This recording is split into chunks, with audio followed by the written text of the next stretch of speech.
There once existed a word that carried the weight of divine ancestry, desposyne, meaning, of the Lord, in Greek, a name reserved exclusively for those who shared blood with Jesus of Nazareth himself, and for 3 centuries this title commanded a sacred authority that rivaled emperors and terrified Rome more than any army ever could, because these weren't followers claiming spiritual connection or apostolic succession through laying on of hands, these were the actual family, the nephews and nieces and cousins and grandchildren of the man whose teachings had ignited a revolution across the ancient world, and the early church didn't hide this fact or treat it as embarrassing mythology to be explained away. Instead they elevated these blood relatives to positions of supreme leadership, governing every major Christian community in Palestine and beyond with a dynastic authority that resembled the caliphates of Islam more than anything we recognize in modern Christianity, and yet today,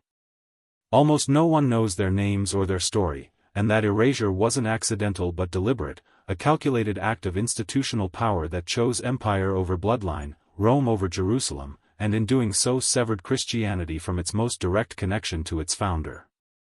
The historical evidence sits right there in the writings of Eusebius, that 4th-century historian who preserved fragments from even earlier sources like Hegesippus, who wrote in the 2nd century when memories were still fresh, and these accounts describe with startling matter-of-factness how the grandsons of Jude, Jesus's own brother according to the flesh, were brought before the Roman Emperor Domitian around 90 CE because someone had informed on them as descendants of King David, which meant they carried not just spiritual authority but a claim to the throne of Israel itself, a claim that made them politically dangerous in a way that ordinary Christian preachers could never be.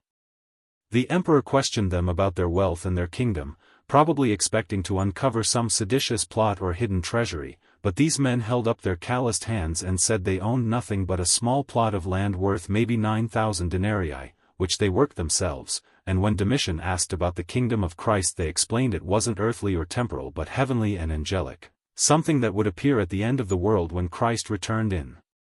glory to judge the living and the dead, and apparently satisfied that these were just poor farmers with apocalyptic beliefs rather than revolutionary leaders with armies, Domitian let them go and even issued a command to stop the persecution of the church. And here's the remarkable part that gets overlooked: when these men were released they didn't fade into obscurity but instead became leaders of churches, which Eusebius notes was natural given they were both martyrs who had testified before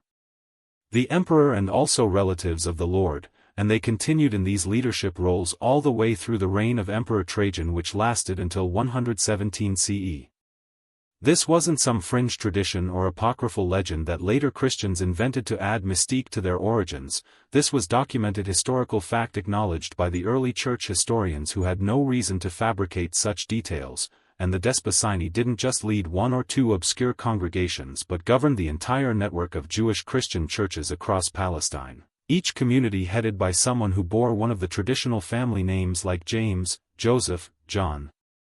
Simon, Matthias, Zechariah, though tellingly no one was ever called Jesus, as if that name remained too sacred even for his own blood relatives to claim. The authority these family members commanded wasn't based on education or theological brilliance or even personal charisma in the way we think of religious leaders today. Their authority derived from something far more primal and unchallengeable. They had known him, or their parents had known him. They carried his genetic inheritance. They remembered him as a brother or cousin or uncle before the world knew him as Messiah. And in the ancient world where lineage determined not just social status, but access to divine favor and political power, this connection made them living links to the sacred, walking relics who embodied the promise that God had taken human form in a specific family at a specific time in history. The Jerusalem church under James the Just, Jesus's own brother who led the community until his martyrdom around 62 CE, functioned essentially as a hereditary monarchy, a family caliphate where leadership passed through blood descent just as it would later pass through Muhammad's family in Shia Islam. And this arrangement made perfect sense within Jewish tradition where the promises to David about an everlasting kingdom had been passed down through his descendants, so if Jesus was the Messiah from David's line then his relatives carried that royal heritage forward.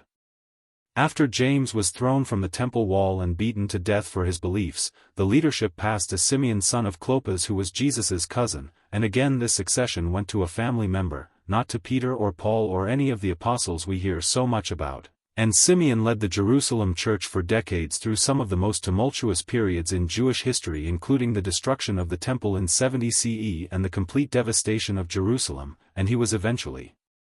martyred himself at an advanced age around 107 CE, crucified by the Romans during yet another wave of persecution targeting anyone of Davidic descent. The pattern repeats over and over in those early centuries. Whenever Roman emperors grew nervous about messianic pretenders or Jewish uprisings, they would specifically order that all descendants of David be hunted down and eliminated, and the Despacini found themselves caught in this dragnet not because they were leading rebellions but simply because their existence posed a theoretical threat to imperial stability. They represented an alternative source of authority that predated Roman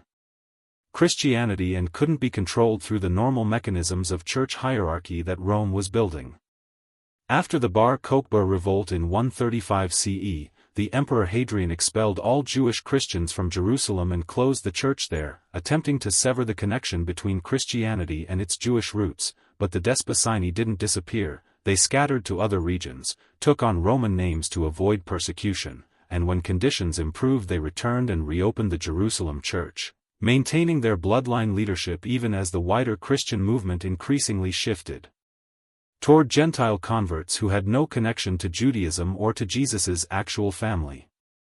By the early 4th century something extraordinary had happened to Christianity. It had gone from persecuted sect to state religion under Constantine, and the center of power had definitively moved from Jerusalem to Rome, and this is where the story of the Despacini takes its darkest turn, because in 318 CE a delegation of these blood relatives of Jesus traveled to Rome to meet with Pope Sylvester I. And what happened in that meeting reveals everything about how power reshapes religion and why the true heirs were erased. The account of this meeting comes from the controversial priest and scholar Malachi Martin, who claims the interview itself wasn't recorded but the issues discussed were well known, and while historians debate Martin's sources and conclusions, the basic facts align with everything else we know about this period.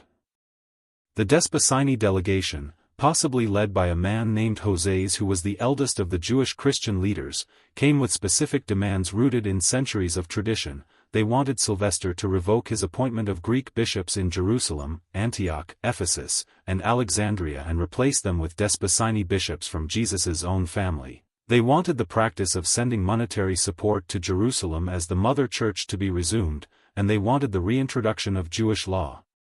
including Sabbath observance and the biblical feast days that had been part of Jesus's own religious practice.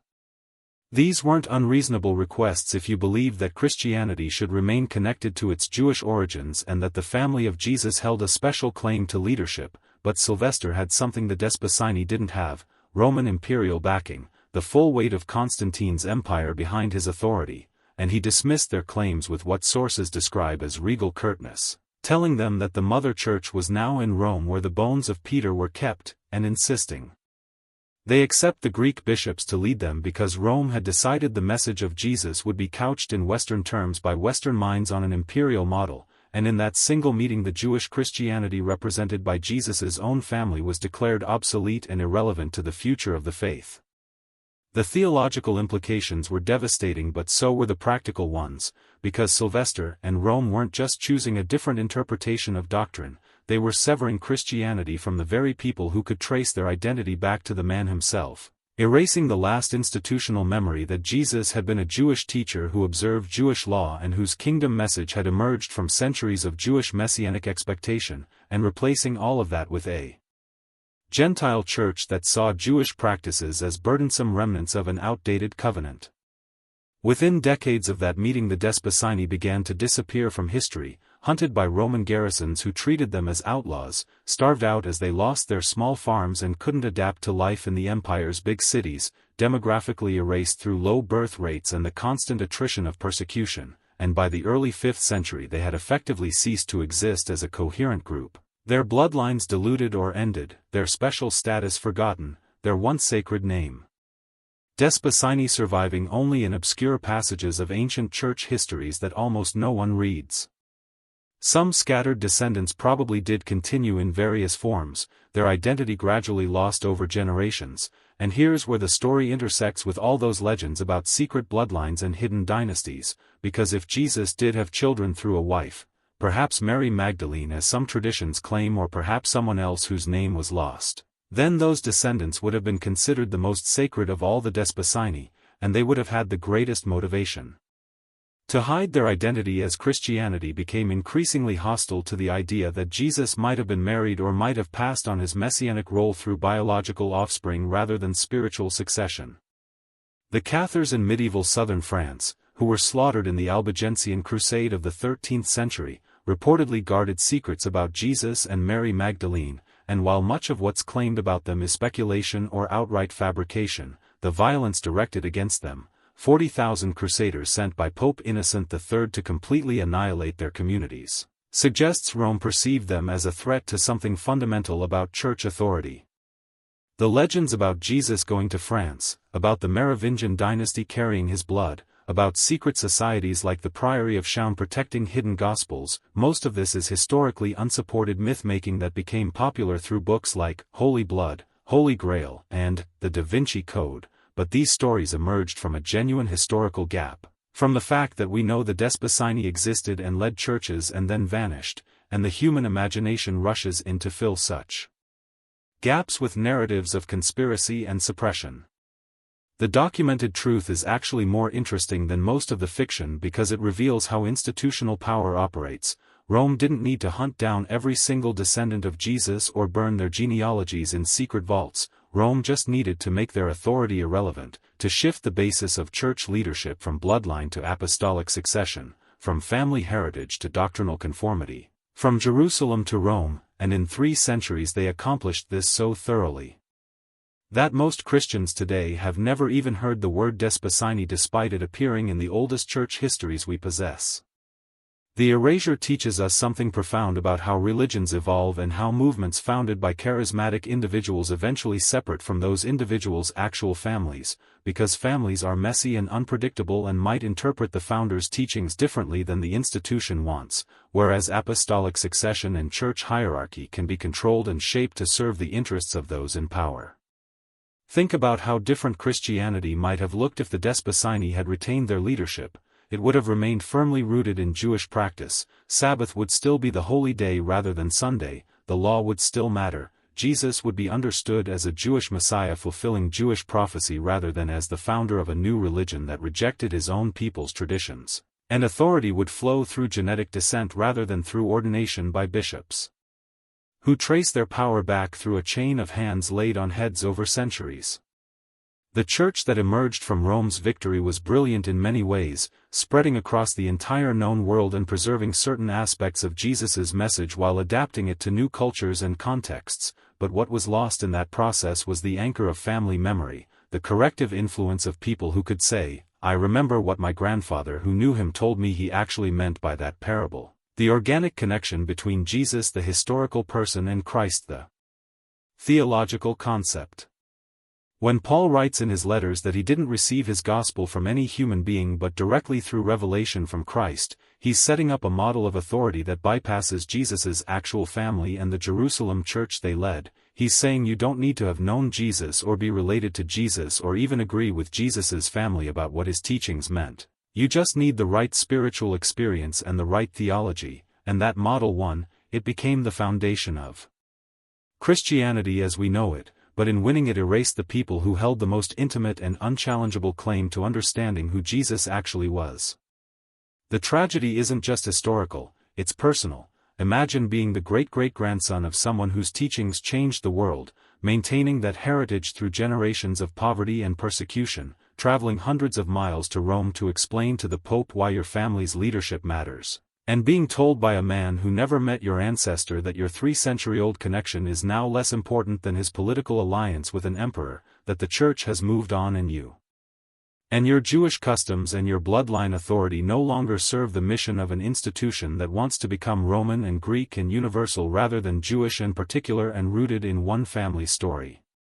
Some scholars argue that the conflict between the Despacini and Rome was really about Jews versus Gentiles, about whether Christianity would remain a sect within Judaism or become its own religion, and there's truth to that, but it was also about something more elemental. Whether the religion founded on a person would remain connected to that person's actual relatives or become controlled by people who had never known him but had better organizational skills and political connections.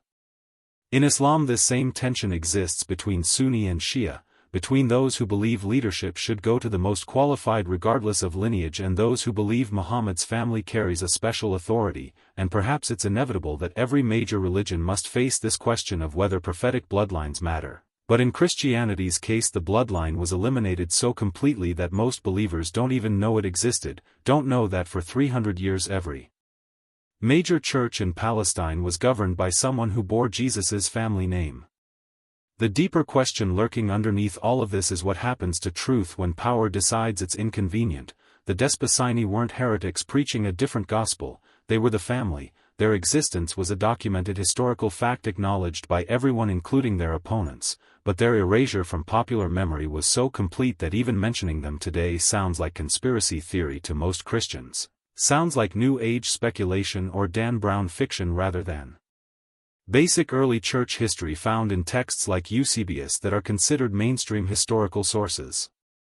This should terrify us because it means that even facts which are written down and preserved in multiple sources can effectively disappear from collective knowledge if institutions with power decide those facts don't serve their purposes, and if this could happen to Jesus's own family in a religion supposedly founded on truth and revelation, what other crucial facts have been edited out of histories we assume are complete? The archaeological evidence supports the basic story. We have the early church fathers writing about the Despacini, we have records of Roman persecution specifically targeting Davidic descendants, we have the evolution of church structure from the family leadership model in Jerusalem to the episcopal hierarchy in Rome. We have the bitter conflict between Jewish Christianity and Gentile Christianity that shaped the first few centuries of the faith, but what we don't have is any institutional acknowledgement that something precious was lost when the bloodline was erased, any recognition that the victory of Roman Christianity over the Despacini might have cost the religion something essential about its connection to the actual human being whose life supposedly changed everything.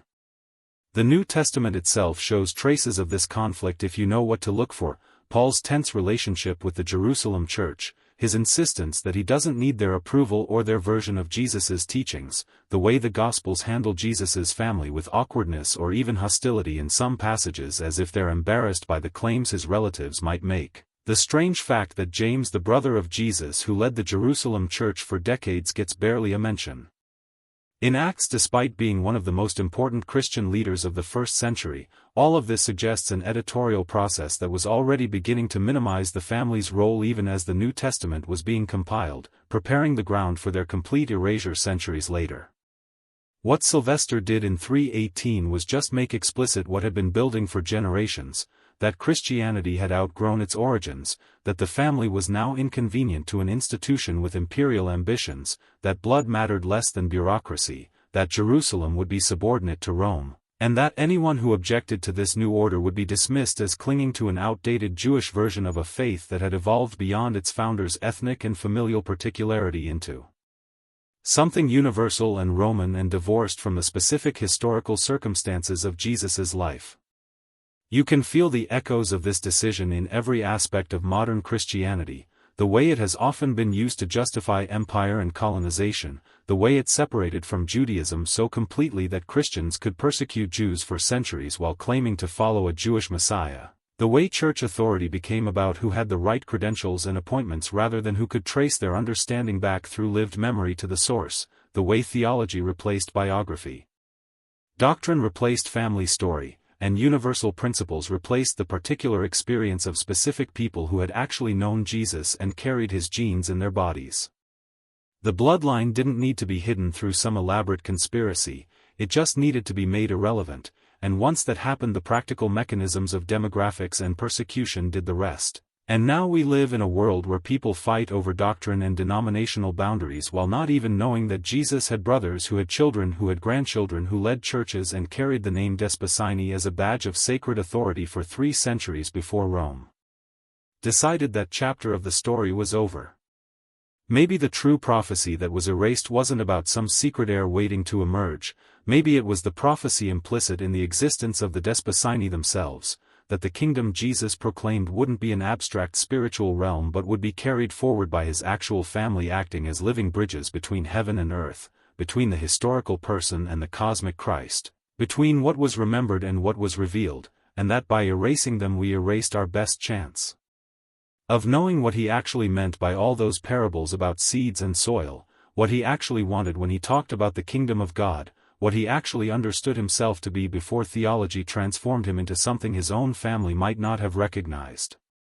The heir that was erased wasn't one person but a whole dynasty of ordinary people who happened to carry extraordinary blood, and their disappearance from our history leaves a hole shaped like the truth we can no longer access, a silence where there should be voices saying, "I remember what my grandmother who knew his mother told me about what he was really like." A missing link between the Christ of faith and the Jesus of history that we're still trying to reconstruct from fragments and